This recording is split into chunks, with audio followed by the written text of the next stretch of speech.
Alhamdulillah alladzi amarna an nanzura anfusana ma qaddamat lighat wattaqullah innallaha khabirum bima ta'malun. Asyhadu an la ilaha illallah wahdahu la syarika lah wa asyhadu anna sayyidana wa nabiyyana Muhammadan abduhu wa rasuluhu an-nabiyil ba'dah. Allahumma salli wa sallim ala hadan nabiyil karim sayyidina wa habibina wa syafi'ina wa qurratul a'yunina sayyidina Muhammad wa ala alihi wa ashabihi wa zunubihi wa ansarihi. Amma ba'du, fa ya ibadallah, usikum wa nafsi wa iyaya bitaqwallah, faqad fazal muttaqun. Qala Allah subhanahu wa ta'ala fil Qur'anil Karim, a'udzu billahi minasy syaithanir rajim, bismillahir rahim. Ya ayyuhalladzina amanu taqullaha haqqa tuqatih wa la tamutunna illa wa antum muslimun. Shadaqallahul azim. Hadirin ma'asyiral muslimin, bapak-bapak, ibu-ibu sekalian, Masjid Al-Muhajirin, Komplek Palindo, Jakarta Utara, yang insya Allah kesemuanya dalam rahmat barakah Allah subhanahu wa ta'ala. Mudah-mudahan pada subuh yang barakah ini kesemuanya kita diberikan sehat walafiat. Allah berikan kita panjang umur dalam taat kepada Allah, dan mudah-mudahan kita dapat mengisi hari-hari kita untuk senantiasa meningkatkan kualitas amal ibadah kita kepada Allah subhanahu wa ta'ala. Amin ya rabbal. Mengawali daripada tausiah subuh pada pagi hari ini, saya mengucapkan minal aidin wal faidin kullu amin wa antum bikhair. Taqabbalallahu minna wa minkum taqabbal ya kirim.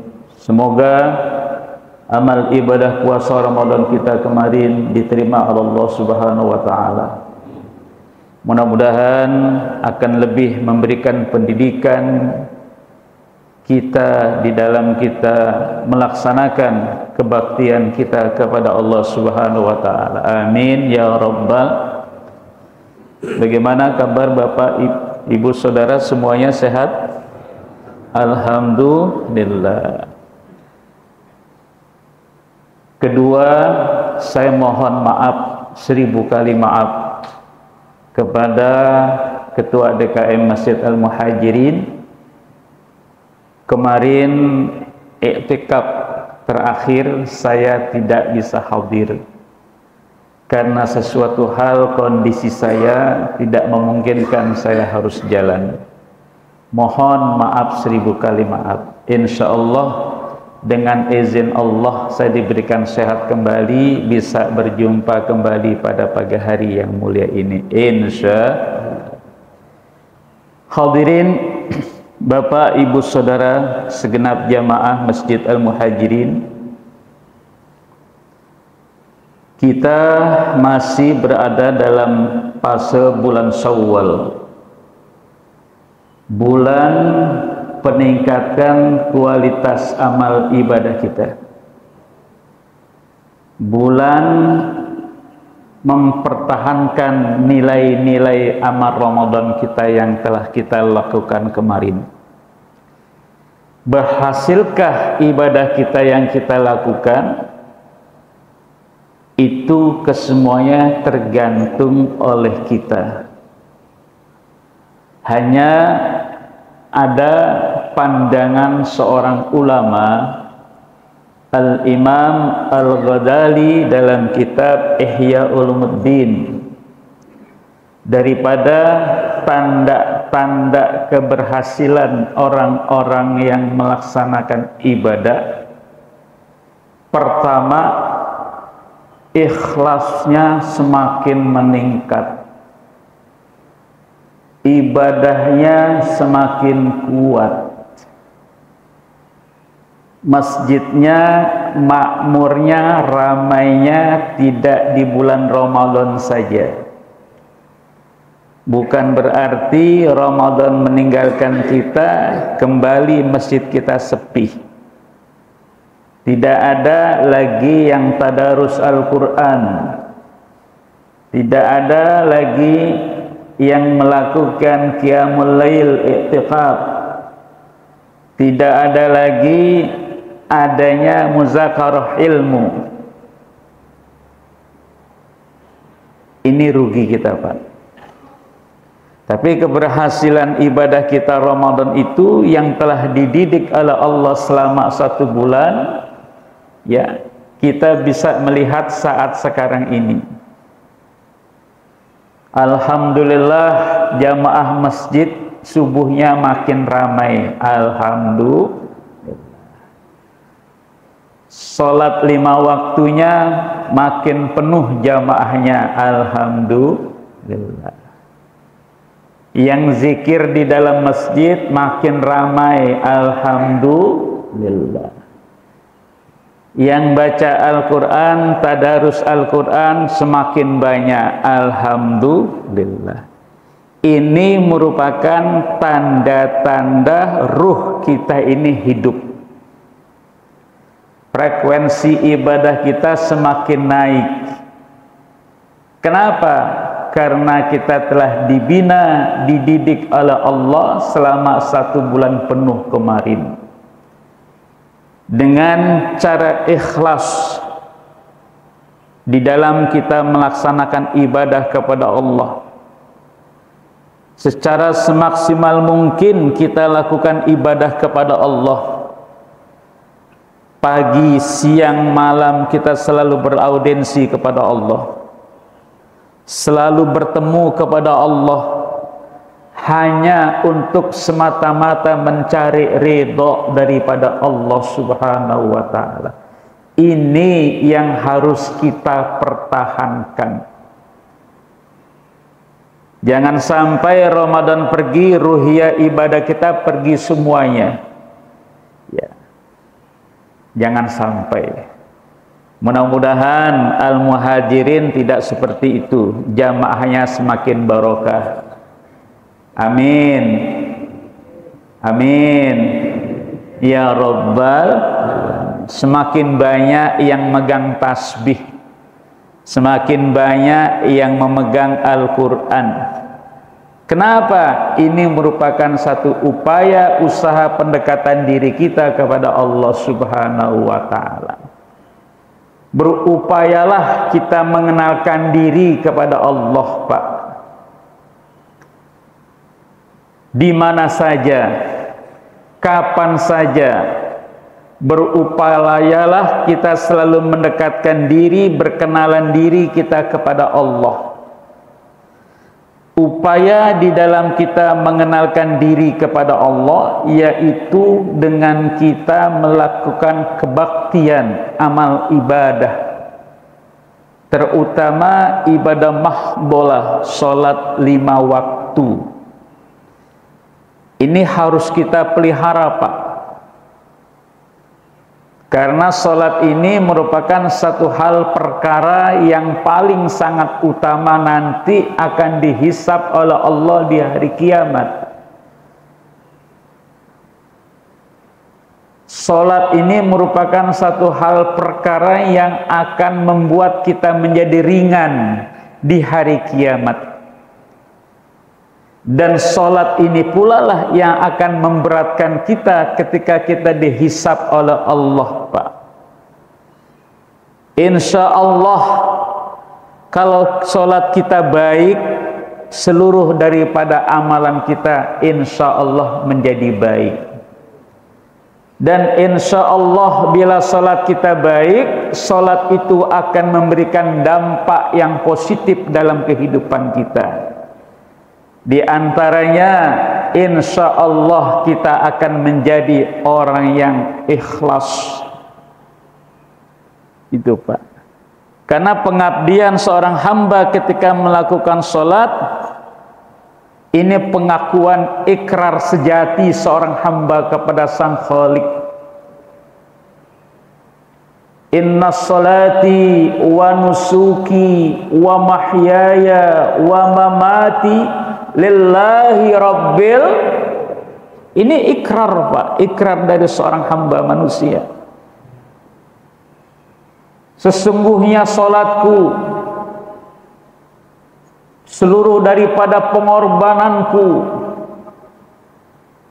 hidupku, matiku, seluruhnya hanya kuberikan kepadamu ya Rabb. Sholatku, sholat yang bermakna, sholat yang memiliki kualitas tinggi, sholat yang dapat membentuk pribadi seorang muslim yang baik. Dampak daripada sholat yang baik, berakhlakul karimah, berakhlakul karimah kepada Allah dan berakhlakul karimah kepada sesama manusia. Baik hubungannya hablum minallah, dan baik pula hubungannya dengan manusia, hablum minan nas. Kenapa? Sholat ini merupakan pendidikan yang secara langsung Allah berikan kepada kita. Dari mengawali kita dengan kalimat takbiratul ihram. Isi dan kandungan takbiratul ihram itu adalah kalimat yang takrir, yaitu pengakuan sejati bahwa zat yang maha suci dan maha mulia adalah Allah. Tidak ada keduanya selain Allah. Wahdahu la syarikalah. Pengakuan dari seorang hamba yang hina ini Pak, akan tercatat oleh Allah di Lauhil Mahfuz. Kemudian pengakuan itu pun diimplementasikan dalam kehidupan kita menjadi seorang hamba yang baik. Tutur kata kita Masya Allah mengandung hikmah. Sedikit berkata tapi tajam mengisi isi kandungannya, bermakna. Memiliki makna kalimat yang diajarkan oleh Al-Quran dan As-Sunnah. Itu adalah manusia yang berkualitas. Pandangan manusia berkualitas di hadapan Allah itu bukan status keadaan,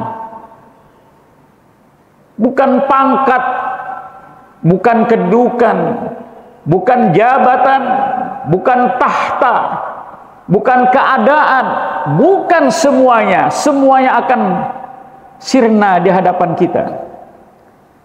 Semuanya akan habis di hadapan kita ketika kita dihisab oleh Allah. Peringatan Allah, ma'asyiral muslimin. Ayat ini kita hafal sekali. Dan kita tahu, mengerti sekali. Tapi isi kandungannya yang harus kita pahami, ma'asyiral muslimin. Ketika Allah menyatakan alhaakumut takasur hatta zurtumul makhabir kalla sawfa ta'lamun summa kalla sawfa ta'lamun kalla law ta'lamuna ilmal yaqin la tarahunnal jahim summa la tarahunna 'ainal yaqin. Pernyataan Allah kepada si ahli kubur ketika napas kita dihembuskan keluar dari ruh kita, tinggal jasad. Kita sudah menjadi jenazah, ma'asyiral muslimin. Keluarga, handai tolan, sanak, pemilih, istri, anak, cucu kumpul di hadapan kita. melihati bujur yang sudah terbaring, yang sudah tidak bergerak, hanya dibungkus, diselimuti oleh kain. Kalau anak-anak kita mengerti, keluarga kita mengerti, istri kita mengerti tentang akhir daripada kehidupan, mereka tidak akan menangisi kita. Inilah qadarullah yang tertinggi pada orang tua kita. Dan mereka akan berkata kepada Allah, ahrimna fi hadzal zanajah. Ya Allah, muliakan jenazah orang tua kami. Ya Allah, jaga jenazah orang tua kami. Ya Allah, pelihara jenazah suami kami. Wa ahrimtu lillahi rabbi. Kuserahkan kepadamu ya Allah.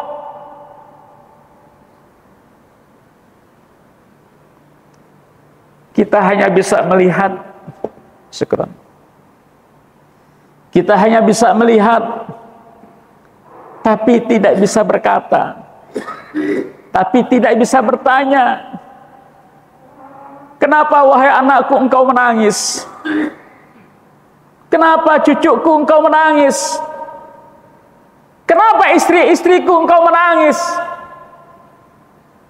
Kita hanya bisa bersedih.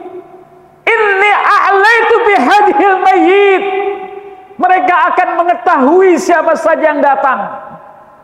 Si fulan datang mendoakan, si fulan datang mendoakan, si fulan datang mendoakan, si fulan datang memaafkan, si fulan datang memaafkan, memaafkan.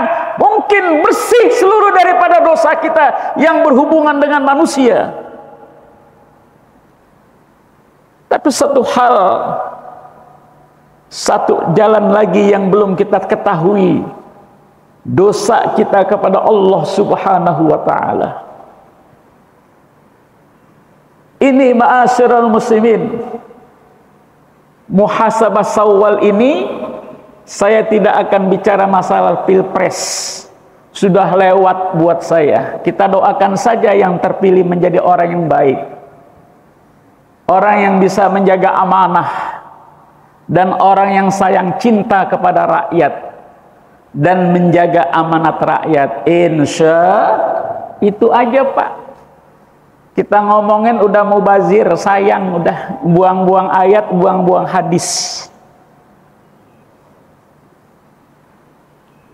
Kalau hubungan dosa kita kepada Allah Subhanahu wa ta'ala, inilah yang harus kita pertaruhkan ma'asyiral muslimin. Ketika kita dimandikan, dibungkus oleh kain kapan, sudah kita menjadi jenazah. Beda mayit dengan jenazah. Kalau mayit itu adalah orang yang meninggal dunia sebelum dikafani, itu mayit namanya. Tapi kalau orang yang sudah dimandikan dan dikafani, itu namanya jenazah.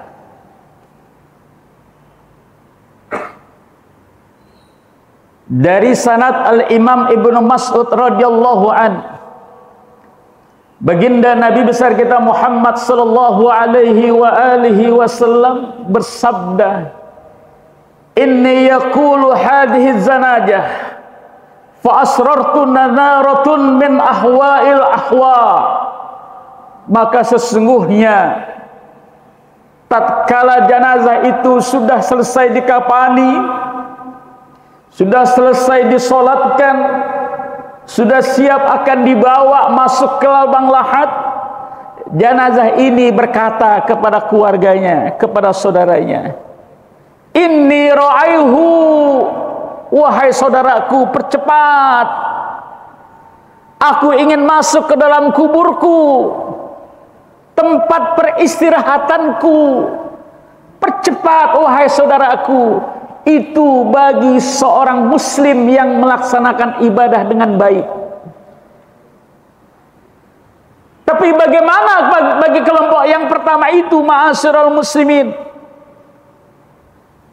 Puasa tidak, sholat tidak, berbuat baik tidak, kehidupannya penuh dengan maksiat munkarat kepada Allah. Seandainya pun mereka bertaubat kepada Allah, pertaubatannya itu hanya permainan saja di lipstiknya.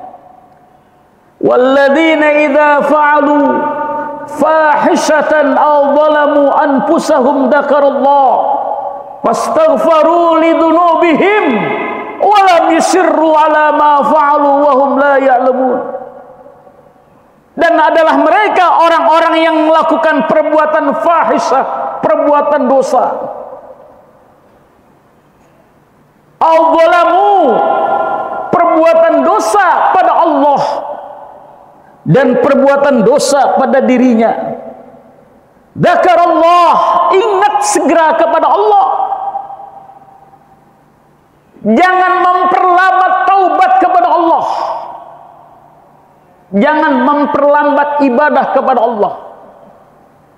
Jangan mengangan-angan dalam kehidupan ini seakan-akan kita akan berkata hidup ini akan kekal dengan harta, dengan jabatan, dengan kedudukan. Oh tidak. Pada satu masa, pada satu ketika pun kita akan dihampiri oleh malaikat. Itulah pertanggungjawaban yang keras yang harus kita lakukan di hadapan Allah nanti tatkala malaikat mencabut ruh kita. Fa innar ruha lam yughargir alaina ruha. Dalam kitab Durratun Nasihin, ruh itu akan keluar melalui tenggorokan pertama. Ruh kita akan keluar turun naik, sudah akan keluar masuk lagi ke dalam, sudah masuk ke dalam ditarik lagi keluar, turun naik, lam yughargir uruha, dalam tenggorokan kita tidak bisa lagi bernapas, hanya dilihat oleh malaikat. Ya abdun al-azlumu man ma'anasi, hai hamba yang zalim, mana buktikan kekuatanmu ketika di dunia sekarang ini. Dalam tafsir Al-Imam Ibnu Abbas meriwayatkan, innal ajsadil yuduh, tangan kita ini terantai. Tangan kita terantai, tidak bisa bergerak, sudah diikat. Wa ajlur rujul, kaki kita pun keduanya sudah diikat, tidak bisa menendang. Mungkin kalau di dunia tangan kita akan pergunakan dengan kekuatan kita, kaki kita pun akan melangkah dengan cara kita, pandangan mata kita akan menyorot kepada orang-orang yang lemah. Tapi tatkala sudah berhadapan dengan malaikat Israel, sudah tidak mampu kita, Pak. Sudah tidak berdaya. Apa yang kita pertaruhkan nanti tatkala Allah tanya kita? Padahal Allah telah berikan kepada kita, Pak, kenikmatan yang sangat luar biasa. Raditu billahi rabban wa bil islami dina wa bi Muhammadin nabiyya wa rasulah. Mana itu, Pak? Hanya mengaku Islam, hanya mengaku bernabi kepada Rasulullah, hanya mengaku berikrar kepada syahadat Rasulullah, hanya mengaku menjadi seorang muslim, hanya mengaku berkiblat kepada Baitullah, hanya mengaku beriman kepada Al-Quran, tapi kesemuanya itu hanya belaka. Terjerat, Pak, kehidupan kita dalam alam barzah. Maka saya katakan, sholat adalah hal perkara yang sangat memberikan keringanan kepada kita. Dan sholat itu pula yang akan memberatkan kita nanti di yaumil qiyamah. Kalau sholat kita baik, insya Allah seluruh amalan kita menjadi baik. Insya Allah sholat yang baik akan berdampak kepada nilai kualitas akhlak yang mulia. Itu yang dicontohkan oleh baginda Nabi besar kita Muhammad sallallahu alaihi wasallam dan diajarkan langsung oleh para sahabat. Mudah-mudahan kita semua termasuk daripada hamba-hamba Allah yang mukhlisin dalam melaksanakan ibadah kepada Allah, yang berdampak kepada nilai moral yang mulia. Insya Allah kita mengharap nanti di hari kiamat kita menjadi hamba-hamba pilihan Allah Subhanahu wa Ta'ala. Amin ya Rabbal Alamin. Nilai Ramadan yang telah kita lakukan harus tetap ada dalam kehidupan kita. Tazkiratul Ramadan dalam kitab Ihya Ulumuddin Al-Imam Al-Ghazali, itu beliau berkata, fa innahul a'lal al-abad min ibadatil qaramal ahmab. Maka sesungguhnya pendekatan diri seorang manusia itu diterima dengan hasil dampak daripada akhlaknya.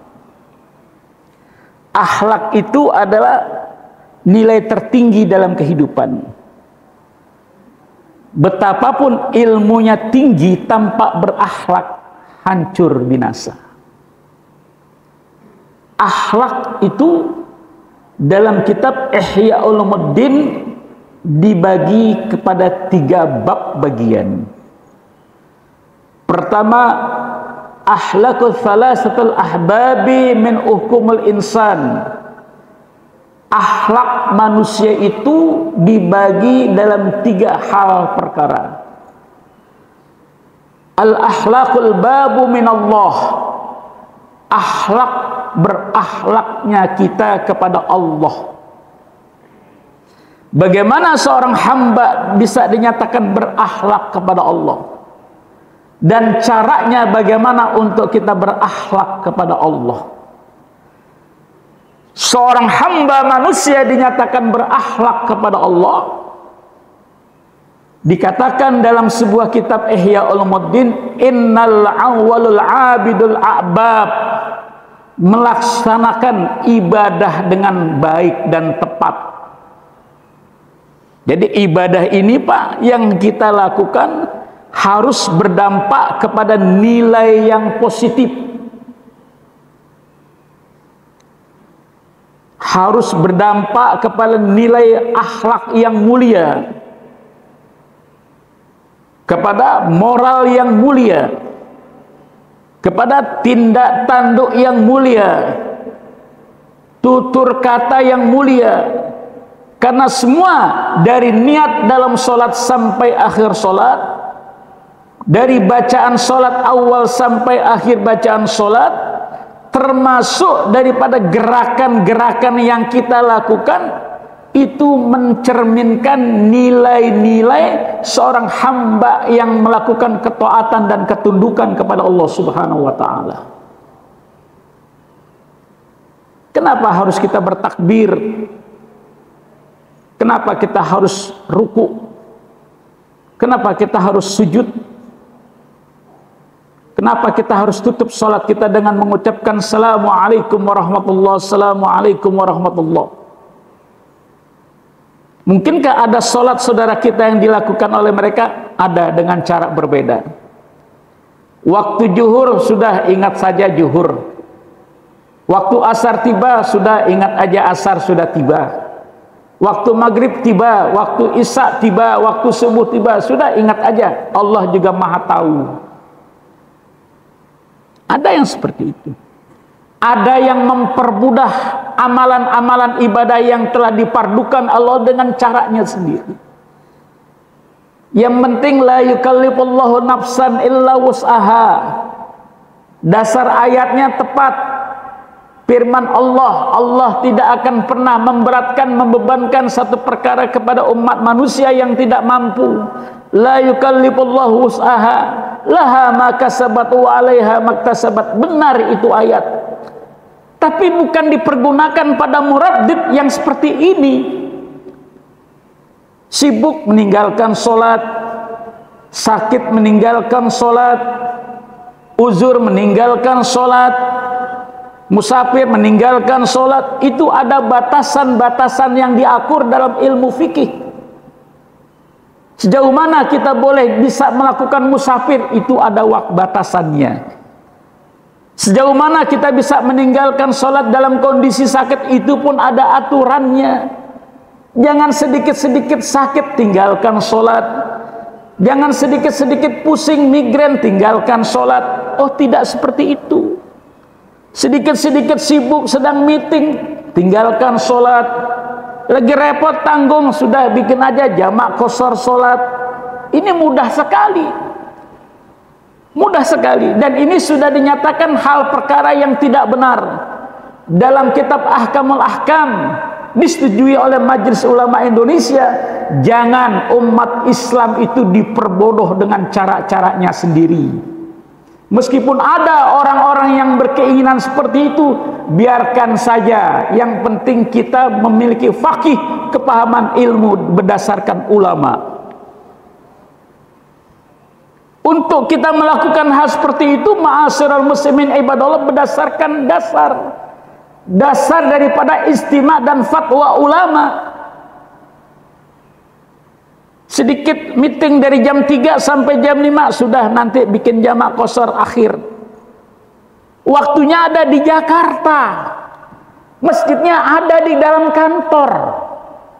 Sebegitu mudahnya. Ini yang tidak boleh. Maka dikatakan dalam surah Al-Maun, fawailul lil musallin alladzina hum an salatihim sahun alladzina hum yura'un wa yamna'unal ma'un. Jangan sampai, Pak, orang yang mengerjakan sholat saja dikatakan celaka karena mereka memperlambat waktu, diulur baru sampai. Padahal tidak kemana-mana, tidak ada kesibukan apa-apa. Zuhur jam 12 kurang sampai mendekati asar baru sholat zuhur. Tidak lama assalamualaikum baru sholat asar tiba, waktu asar. Ini tidak benar. Ini Ramadan memberikan pendidikan ma'asyiral muslimin, sistem ibadah yang baik di hadapan Allah. Dalam sebuah kitab, Al-Imam Ibnu Katsir meriwayatkan, annaha alaikumus shalah wa annahu alaikumus shalah wa arfallahu alaikumus shalah wa asyraku alaikumus shalah. Maka sesungguhnya manusia itu akan dihisab dengan perkara permasalahan sholat. Pertama, ketika dia mendengarkan suara azan, innal aznal muazzinun alaina asma'ukum. Disunatkan ketika kita mendengarkan panggilan azan, muazzin berkumandang di masjid memanggil hayya 'alas shalah, hayya 'alal falah. Jawab, itu sunnat. Wa akramtu halalul haram, dan mengharamkan seluruh daripada aktivitas. Artinya dilarang, tidak boleh. Bahkan kalau kita lagi makan, azan berkumandang, diam, berhenti, hormati suara azan itu. Bahkan kalau kita sedang bekerja, azan memanggil, diam dulu, berhenti, selesaikan suara azan itu, selesai. Bahkan kalau kita sedang berbicara serius, azan berkumandang, diam. Itu akhlak kita kepada Allah Subhanahu wa taala. Kenapa? Al-muazzinul ulul rabbi. Maka sesungguhnya azan itu adalah panggilan dari Allah yang harus kita hormati dan harus kita muliakan. Ini diantaranya kita berakhlak kepada Allah Subhanahu wa taala. Jangan azan berkumandang terus merokok, sibuk. Jangan sampai, Pak. Jangan sampai seperti itu. Ya, jangan sampai tatkala sholat sudah dilaksanakan kita masih berleha-leha di rumah, masih sibuk dengan urusan kita di rumah. Jangan sampai.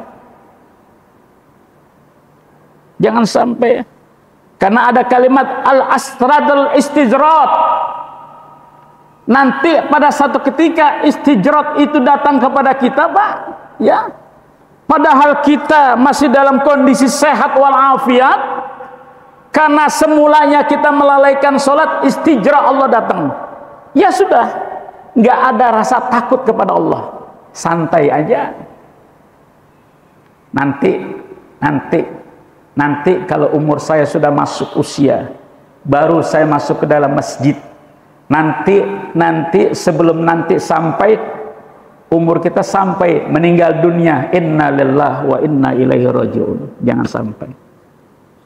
Jadi perkara sholat, Bapak, satu hal perkara yang harus diperhatikan oleh kita, ya.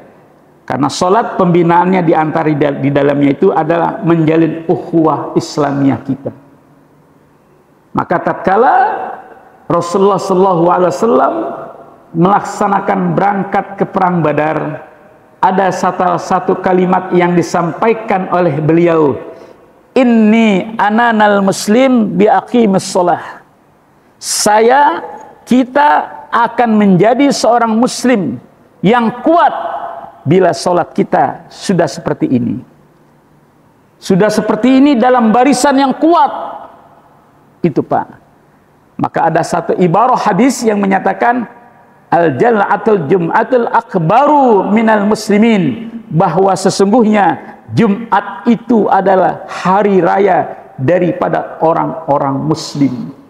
Yang ketiga hadisnya ada mengatakan as-sabhatul akbarul minal muslimin. Kalau seandainya waktu-waktu yang dimuliakan subuh, yaitu diantaranya jamaahnya penuh seperti sholat Jumat, itulah tanda daripada kekuatan seorang muslim dalam satu kampung negeri tersebut. Ma'asyiral muslimin ibadallah, tadribatul Quran yang kita baca Ramadan kemarin harus memiliki nilai. Kita telah belajar langsung melalui qiraatul Quran, melalui tadarus Al-Quran. Kita telah bicara langsung kepada Allah dengan qiraatul Quran yang kita lakukan di bulan Ramadan kemarin. Tidak bermasalah baik mereka yang belum khatam atau pernah khatam, tapi paling tidak secara maksimal yang kita baca 1 ayat, 2 ayat, 3 ayat kita memahami isi dan kandungannya. Yang itu ya bahkan kita jadikan sebagai amaliyah amal perbuatan kita. Ma'asyiral muslimin, ya, taraktu fikum amrayni lan tadillu abada, kitabullah wa sunnatu ala nabi. Telah kutinggalkan 2 hal perkara bagi umatku, bila mereka berpegang teguh kepadanya maka insyaallah mereka akan aman selama-lamanya, yaitu berpegang kepada Al-Quran dan As-Sunnah.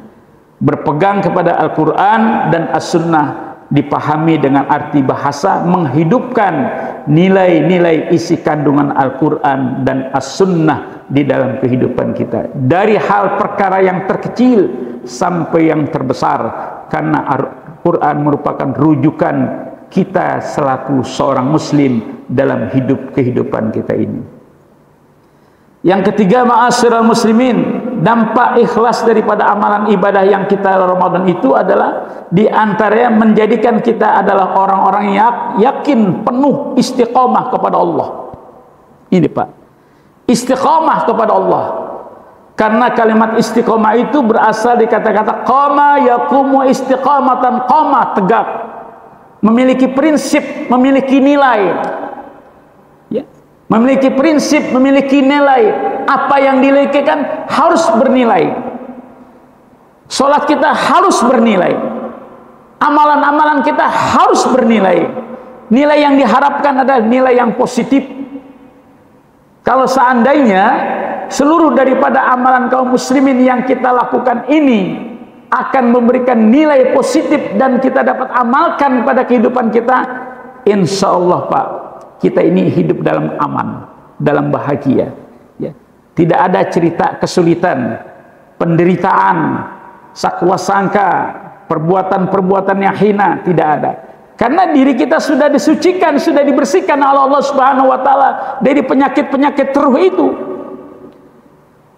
Al-Imam Al-Ghazali Pak, penyakit-penyakit ruh ini harus bersih dari diri seorang muslim.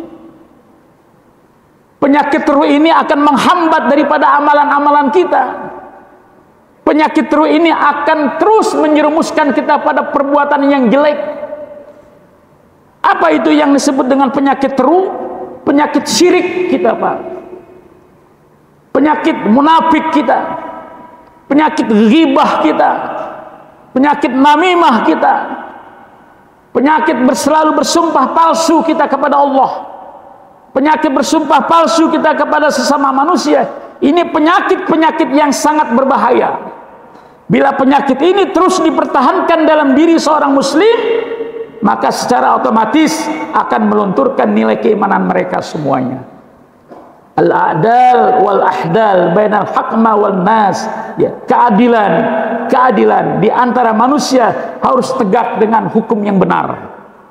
Kalau itu sudah disepelekan, hukum yang telah diterapkan dari Allah dan Al-Quran dan As-Sunnah, tunggu saja kehancuran daripada manusia itu. Dari saat Ibnu Hambali mengatakan anna sa'din fi hadis sa'ati yaumil qiyamati asrarul hakimun wa zalimun wa 'alan nafsul tarihau, kehancuran manusia itu ditandai dengan berebutnya mereka pada kekuasaan. Pertama. Kedua, hancurnya kehidupan manusia itu sudah tidak berdirinya keadilan dan kebenaran atas hukum yang dijalankan. Dan ketiga, sudah tidak ada rasa takutnya manusia kepada Allah Subhanahu wa taala, maka hancurlah kehidupan kita ini. Mudah-mudahan ma'asyiral muslimin, iman takwa kita tetap terpelihara, tetap terbina dari uhwah jamaah yang kita lakukan di Masjidil Muhajirin.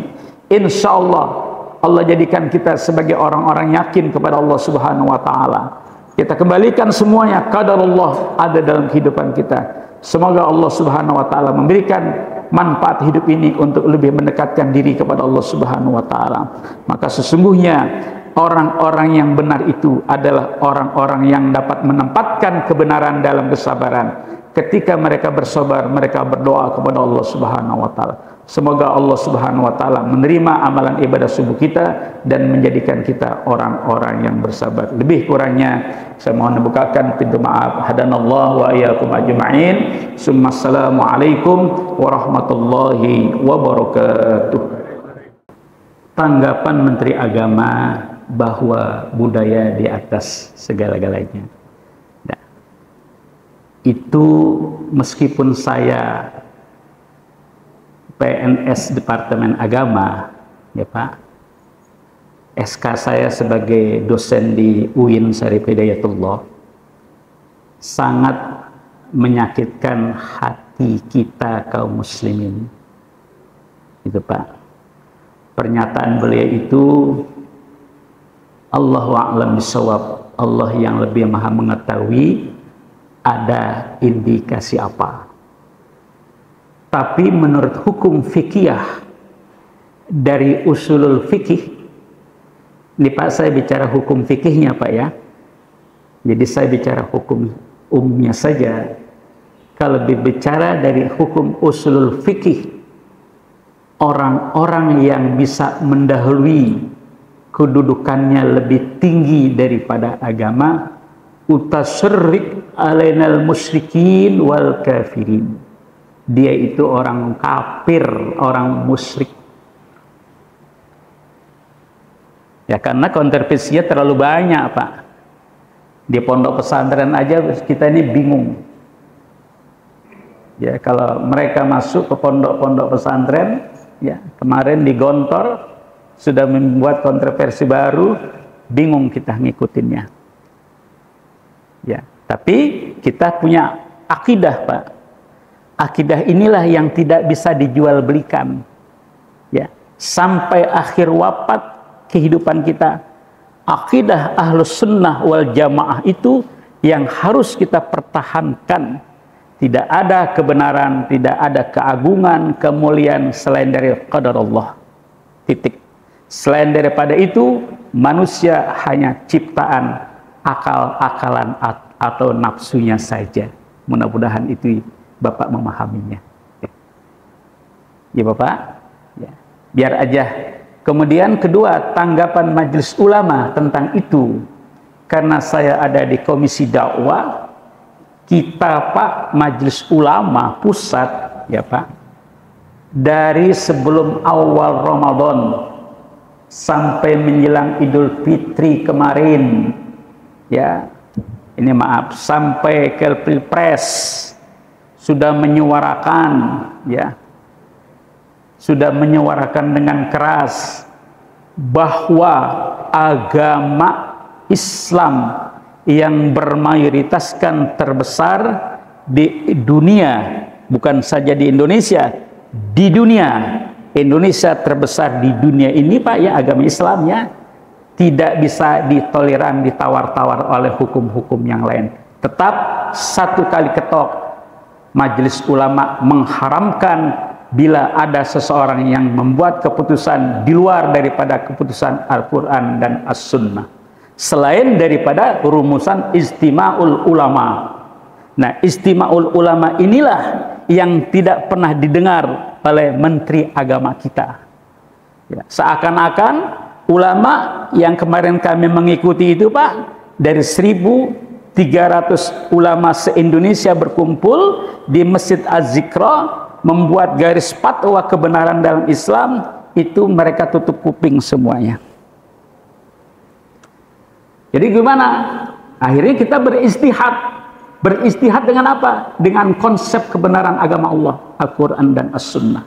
Dan orang-orang yang beristihad itu Pak, bukan ustadz, bukan ulama, bukan kiai habib yang dibeli-beli, nggak ada. Mereka yang dibeli-beli ini kita nggak undang, karena akan membingungkan fatwa Majelis Ulama. Dari istimewa ulama mereka kita nggak undang semuanya, ya. Kita merumuskan kembali kepada Al-Quran dan As-Sunnah dan A'ratul Uhya, artinya kesepakatan ulama dunia. Hanya Indonesia saja Pak yang bikin pusing kita dalam beragama. Oke, sudah Pak. Bapak silakan. Assalamualaikum warahmatullahi wabarakatuh. Terima kasih Pak Kiai atas tausiah kepada kita terkait dengan ingat akan mati barusan.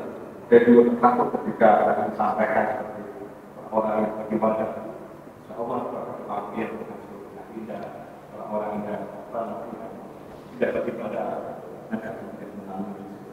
Yang ingin saya tanyakan Pak terkait dengan masalah yang tadi masalahnya itu adalah saya teringat satu hadis di mana 3 kelompok ini ya jihad, ya berilmu, ya karya.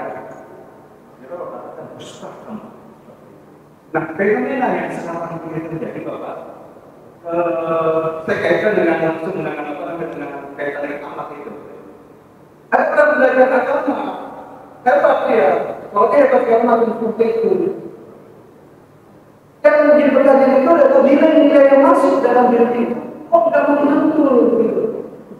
Padahal kita sadar bahwa ketika kita belajar Islam itu ada aspek hablum minallah, hablum minannas seperti itu. Nah, yang menjadi pertanyaan itu adalah banyak orang-orang yang kalau kita baca itu dia sudah sholat, sholatnya hebat, fotonya hebat, Qurannya hebat, tidak seperti itu. Tapi apa Rasulnya seperti itu? Nah, yang ingin saya tanyakan Ustaz, gimana caranya agar kita tidak terjebak dalam itu Ustaz? Gitu loh. Kita sudah menonton sholat beberapa nama bertahun-tahun, berpuluh-tahun gitu kan, dengan puasa dan seterusnya itu. Tapi Allah nyawa gitu. Dan kita mau itu seperti itu. Nah, bagaimana caranya kita tidak terjebak dengan hal yang seperti itu? Terima kasih. Warahmatullahi wabarakatuh.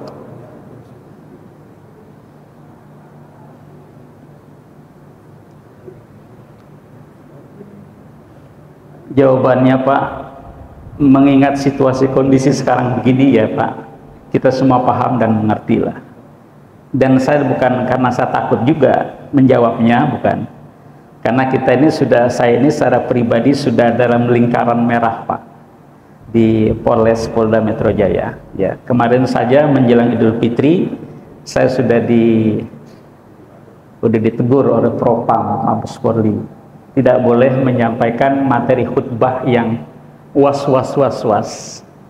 Baik Pak, saya tidak akan sampai. Jadi tolong Bapak serahkan PDF-nya ke saya. Jadi saya secara kemarin khutbah Idul Fitri ini Bapak ceritanya ya Pak, saya seperti anak bocil, anak bocah baru gede belajar jadi khotib. Dari awal Pak sampai akhir saya baca. Itu ada adik saya yang ikut ya. kehidupan manusia itu akan hancur. Diawali dengan keterpurukan manusia dengan kezaliman. Kezaliman timbul satu pada Allah Subhanahu wa taala dengan dia tidak takut kepada hukum Allah. Kedua, kezaliman timbul pada diri sendiri dengan dia mengikuti hawa nafsu. Ini dua-duanya berat. Zalim sama Allah udah pasti, zalim sama manusia dia terperosok ke lembah setan.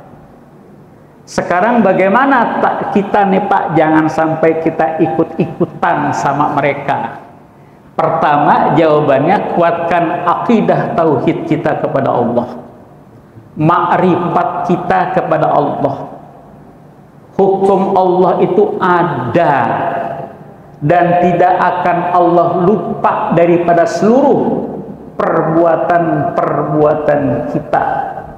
Itulah yang saya sampaikan, walam yusirru ala ma fa'alu wa hum la ya'lamun. Banyak mereka melakukan perbuatan dosa, maksiat kepada Allah, kepada manusia, kepada dirinya, tapi istighfar. Istighfar, duduknya paling depan, paling rapi, pakai topi, pakai jas, pakai dasi, hebat. Bacanya doanya, Masya Allah, alim banget. Yusirru ala ma fa'alu wa hum la ya'lamun. Istighfarnya cuman di bibir, nggak sampai ke tenggorokan. Lam yusirru, mereka mempermainkan Allah, Bapak. Apakah mereka tidak tahu? Tahu. Wahum la ya'lamun. Mereka tahu kalimatnya, lamnya itu lam tahyid, artinya mereka itu menolak apa ketetapan Allah. Biarkan saja, ini kan urusan dunia, urusan akhirat menanti. Ente kembalinya kemana? Ente kembali kepada Allah, masuk ke dalam bumi, dalam lahat. Ya, ingat kalimat ini Pak, sampai kita tulis besar.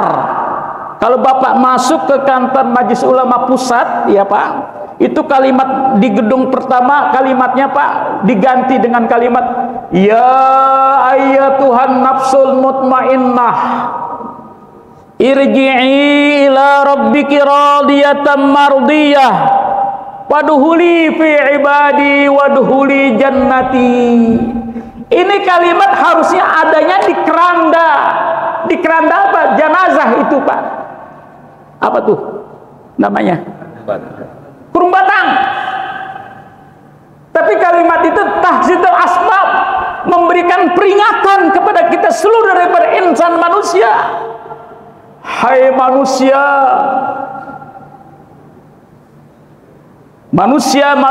yang memiliki jiwa yang tenang, radiyah, bahagia, mardiyah. Udhuli, masuklah ke dalam kemuliaanku dengan rahmatku. Diingatkan oleh Allah, ente semua bakal mati. Matinya kembalinya kepada Allah. Maka ditempatkan pada kalimat radiyatan maradiyah. Tidak sekedar kita dimasukkan ke lubang lahat Pak, tapi kita ditanya radiyatan maradiyah itu pada bagian mana kita akan diletakkan oleh Allah. Apakah pada bagian dalam kitab An-Nasatil Ibad, kulit kita pecah semuanya, mata kita keluar daripada kuping kita terputus, lidah kita menjulur, perut kita kembung, mulut kita bernanah dengan ucapan-ucapan yang selalu bersumpah palsu. Ingat, saya sampaikan. Tadinya saya akan sampaikan materi ini, ya saya udah bicara dengan ketua DKM, Pak Kiai, masalah ibadah aja. Oh baik, saya oper alih. Tadinya tidak akan ini saya sampaikan. Al-ajlatul insanul sayatin. Dia mah kawannya setan Bapak.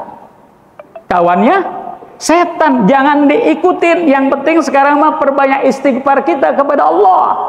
Perbanyak akidah, perkuatkan akidah, persatukan, kuatkan kita dalam berjamaah ibadah, itu aja. Ya. Sudah tidak bisa banyak yang bisa kita lakukan. Majelis Ulama Indonesia memberikan kekuatan. Kembali, hai saudara-saudaraku umat Islam, kepada Allah. Kembali kita semua kepada Allah, merenung. Ayat kedua dinyatakan dalam setiap kamar majelis ulama itu dituliskan, innalladzina qalu rabbunallah summa istaqamu tatanazzalu alaihimul malaikatu alla takhafu wa la tahzanu wa abshiru bil jannati allati kuntum tu'adun. Saya minta ini, ayat ini tulisnya di setiap kantor eselon 1, eselon 2, eselon 3 di Departemen Agama. Hai orang-orang yang menyatakan dirinya beriman kepada Allah, istiqomahlah kepada Allah, takut kepada Allah, Rabbunallah. Istiqamah dalam bahasa Indonesia, qama yaqumu istiqamah, memiliki prinsip beriman kepada Allah. Tidak sekedar lipstik pengakuan dia beriman dalam KTP beragama Islam, tapi benar-benar nilai keimanan itu hidup tampil dalam kehidupan dia sebagai umat manusia. Rabbuna Allah. Sampai diingatkan pada yang kedua, tatanazzalu alaihimul malaika. Hai manusia, kamu bakal masuk ke dalam kubur. Setelah masuk dalam kubur nggak jadi tanah, malaikat turun tanya, alaihimul malaikatu, ditanya. Jamaah Masjid Al-Muhajirin, kata malaikat, Allah takhafu, kamu jangan takut, tenang saja. Jangan khawatir, tenang saja. Karena kamu istiqomah dalam ibadah di dalam Masjid Al-Muhajirin. Kamu jangan takut. Aku yang akan menjadi saksi nanti tatkala kamu akan dihisab oleh Allah. Wala tahdanu wa abshiru, tenang saja, sabar sampai hari kiamat. Bil jannah itu kalimatnya bukan keadaan surga nanti Pak, tapi bil jannati raihan wa raihana fi kuburihim. Surga kita itu, kubur kita itu akan menjadi surga kita. Terasa aman, terasa nyaman, kubur kita senang, terang benderang, tidak ada satu binatang pun mencuil kita, mencubit kita. Kita dilindungi oleh rahmat Allah. Itu Pak. Ada yang disebut nafsul mutmainnah di sini Pak, ada dalam kehidupan kubur kita. Radiyatan mardiyah. Tenang, ya. Kemudian malaikat menyatakan wa absyiru bil jannatil lati kuntum tu'adun, itu buat kita. Tapi kalau buat mereka yang menjadi kawan karibnya setan, yang selalu berjanji palsu, sumpah palsu, mengataskan namakan agama Allah, jangan nanti di akhirat, di dunia Allah akan memberikan kafaratnya nanti. Allahumma munazzilu alaihumul malaikatu as-surubur sayatin. Allah akan mengaminkan daripada doa orang-orang muslim kepada mereka, orang-orang yang berserikat kepada agama Allah Subhanahu wa taala. Mudah-mudahan saja Allah hancurkan mereka segera, dan Allah berikan kita pemimpin-pemimpin yang baik. Amin ya rabbal alamin. Oke Pak, jadi kembali kepada akidah dan tauhid kita, persatuan kita.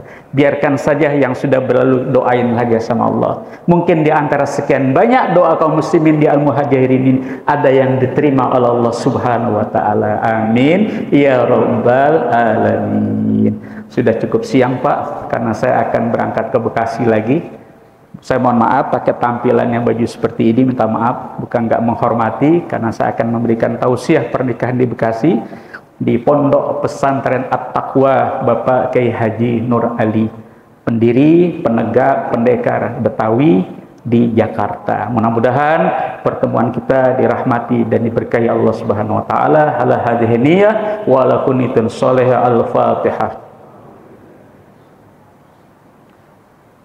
bil alamin ar-rahman. Iyyaka na'budu wa iyyaka nasta'in. Shiratal ladzina an'amta 'alaihim Hadirin ma'asyiral muslimin, saya akan menitipkan rekening untuk pembebasan tanah wakaf pesantren yatim kami. Insya Allah ba'da Syawal ini akan memberikan pembebasan tanah 150 meter persegi. Per meternya 3 juta rupiah. Jadi tanah ini bersebelahan dengan pondok pesantren kami yang ada. Dan saya ucapkan ribuan terima kasih. Ada beberapa donatur dari Masjid Al-Muhajirin ini yang telah memberikan setiap Jumat rezekinya untuk anak-anak yatim kami makan. Mudah-mudahan Allah berikan keberkahan kita bersama. Allahumma sholli wa barik ala sayyidina Maulana Muhammadin wa ala ali sayyidina Muhammadin salatan tunjina biha min jamil ahwali wal afat wa tafdilana ya Allah min jamil hajat wa tutahhiruna biha min jamil sayiat tarfa'una biha indaka ala darajat wa tuballighuna bi asal ghayati min khairati fil hayati wa ba'dal mamat ya maulana ya maulana ya maulana ya latif ya latif ya latif ya latif ya latif ya latif ya latif Ya latifu min ibadikas salihin Rabbana atina fid dunya hasanah fil akhirati hasanah wa qina adzabannar. Alhamdulillahirabbil alamin. Assalamualaikum warahmatullahi wabarakatuh.